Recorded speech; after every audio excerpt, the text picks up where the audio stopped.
to death. Justice Jesse Lasit made the ruling on Friday, where 3 other accused persons were found guilty of all 3 counts of murder. Willie Kimani was murdered alongside his client and a taxi driver in 2016. It's a sigh of relief and joy to the families of Willie Kimani, his client Josephat Mwenda, and taxi driver Joseph Muiruri, as Judge Lasit issued the final verdict in the murder case of the 3 after a long drag in the corridors of justice.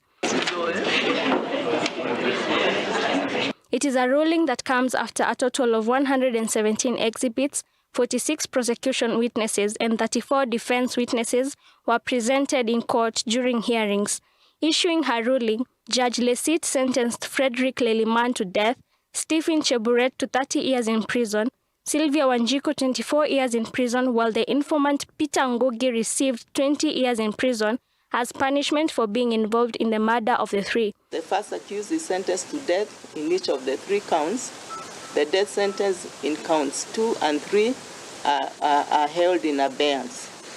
Now the second accused is sentenced to 30 years imprisonment in each of the 3 counts, with the prison terms running concurrently.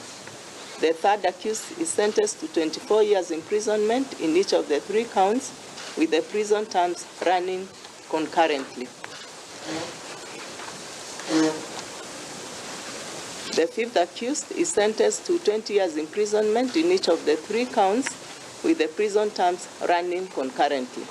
In computing the sentences in paragraphs 2, 3, and 4, that is in respect of the second, the third, and the fifth accused, the prison authorities to take into account the period of each of the accused have spent in custody during the pendency of this case. However, the 4 have been given 14 days to appeal on the ruling issued.